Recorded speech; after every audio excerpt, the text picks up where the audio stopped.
Okay, players, here we go with our third installment. Let's get right into the action, and let's see what happens here. Oh my goodness, boy, that's the way to start things off. I love that. All right, let's break this thing down. First off, I want to just reinforce something. Look at Val's good position. Look how much she's shading to the center at this point, slightly behind her service line.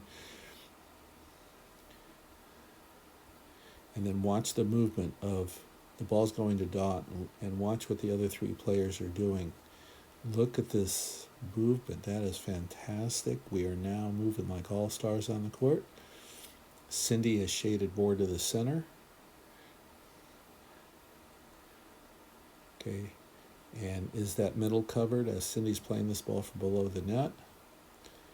Val is right there to take care of business. And guess where she's playing this shot? She's got a ball below the net. And so now, is she going to play it over the higher part of the net, or is she going to go through this open area here? This is where the person in Dot's position, when you're trying to cover right and left, you tend not to move your best on the court. So at this point, you play the percentages and think more about the center. And you can see what Dot's doing. If you watch Dot's movement subtly, you can see her moving subtly away from the middle. And I don't like leaving that middle open because there's no rackets in there to hit the ball. Okay? So lesson learned on that. Let's take it on forward, please. And let's see what happens. There's a good deep cross court. Joyce is moving in. Love that. The points in neutral. Yes. Oh, I love that. Great shot selection.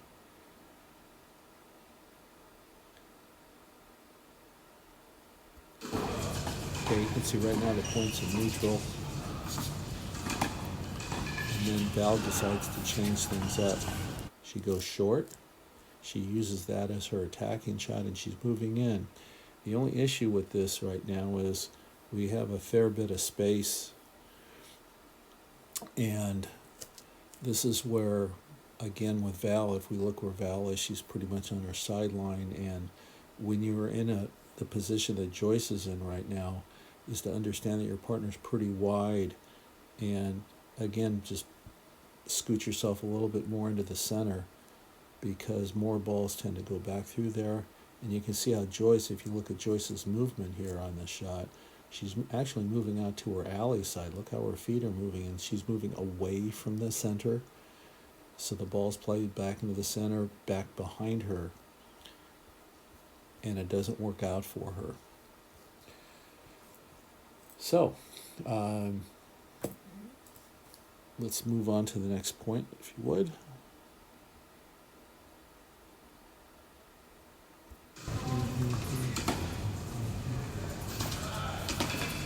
Oh man, I was waiting to see one of these every week. I mentioned to you the importance of playing the balls up the line. You know, Dot's moving up. Val's actually moving in a pretty good position here. She's tracking the ball, getting in front of it. But if we look at Dot's in a controlled situation inside the baseline, able to step in and hit that fine forehand of hers. And on a side note, look at Cindy's focus of attention is on that person closer to the net. Okay, so everybody's doing a good job here. In this ball that Dot's hitting, I just want to reemphasize that we're not trying to hit that as a winner. Just, you know, if you can just send that up the sideline and it's not a floater, it's a tough volley for that net person. And look at this. Val, again, is in pretty good position there. But Dot has hit a ball that's low to the backhand volley. And Cindy is just right on this, and anything that's coming across the center, she would be all over it. But unfortunately, Val isn't able to make a play on that. So lesson to be learned is when you have in Dot's position, feel free to go up that sideline more often. You're attacking a weaker side of your opponents to their backhand volley. So let's move on to the next point here.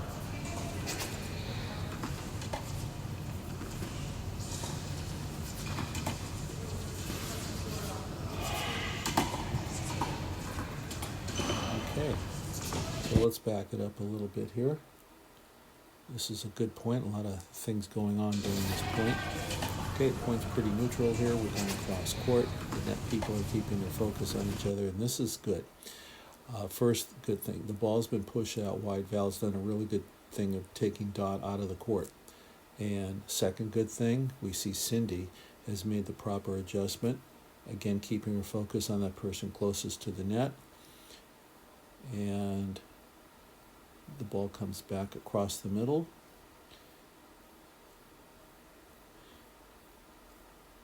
Now the question is, where's Dot going to play this? Where would you play this ball?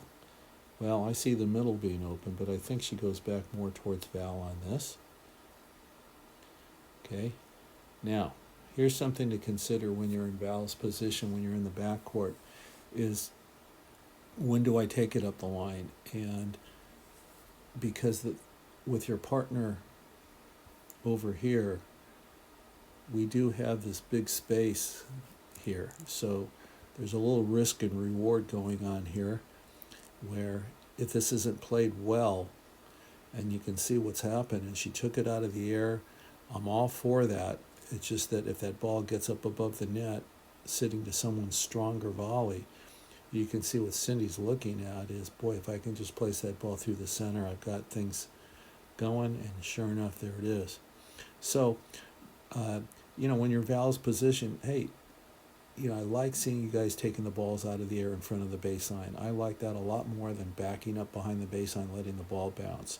It's just a matter of, as we do it more and more, we'll take those balls out of the air and hit them better and better so that they become more and more effective for you on the court. Okay? So let's move on forward to the next point.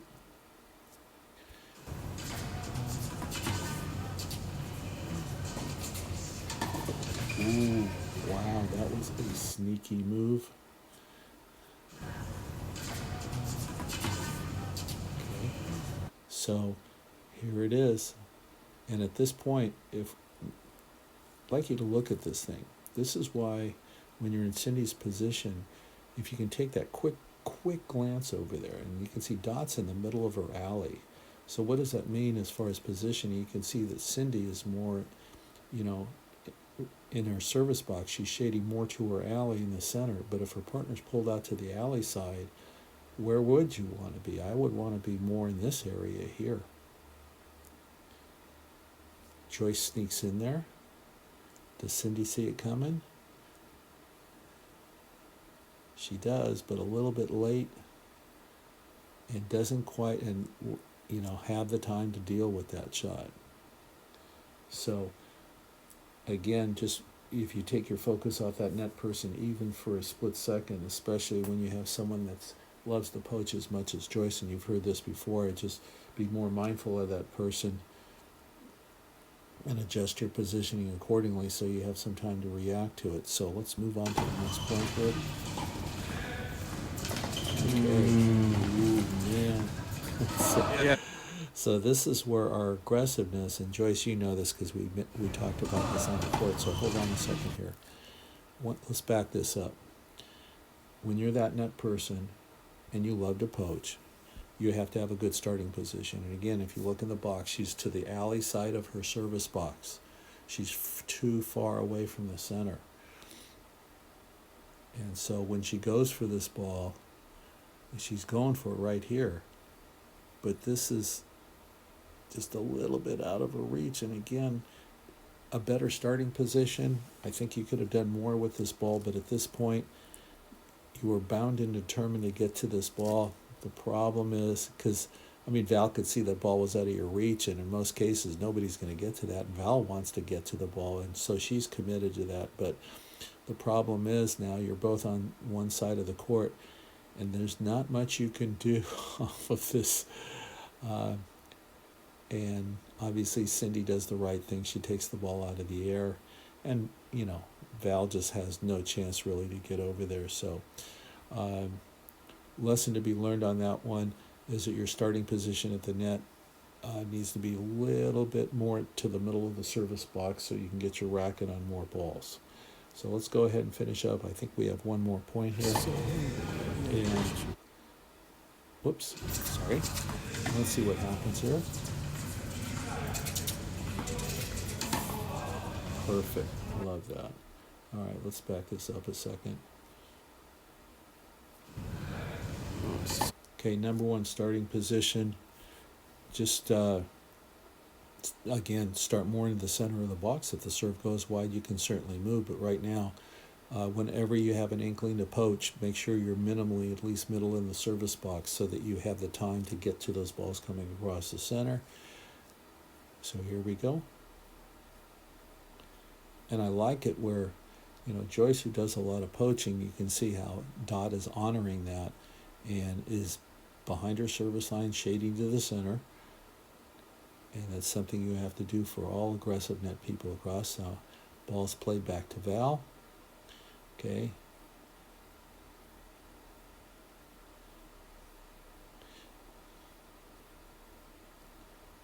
All right, now, ball once again is played back to Val. Val is inside the service line, stepping in to hit a forehand. So is she lobbing?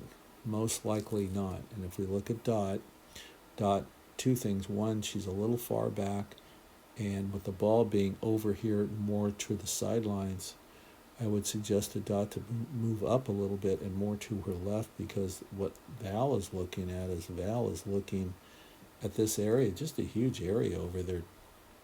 And if you look at Val's feet, she's able to step up. She's got control of a forehand at this point. And so this is more of a positioning error. And in fact, as Val goes to hit this ball, I want you to look at Dot's feet and watch how she subtly moves into the center. See how she's shifting to her right, and the ball goes to her left. So as far as responsibilities right now, with Val able to step into that, Dot's responsibility is to protect her side of the court, and it's Cindy's responsibility to take the middle of the court at this point, based on how Val is in control of that situation over there, because Val hits a nice, solid, simple ball. In fact, if you look at where that ball bounces, it bounces inside the singles line. She didn't even hit it up the alley, and that's how much space was left open. That's okay, Dot. We still love you. And we just want to learn from those situations how valuable good positioning is on the court. So players, that completes the third installment. And hope you like that, where I played the point at regular speed and then broke it down. I just think that adds a little bit more value to what we're looking at. And that was great stuff from all of you today. We just keep getting better and better with the little things in the game. So that's all I've got for you today. Enjoy the rest of your weekend. Thank you.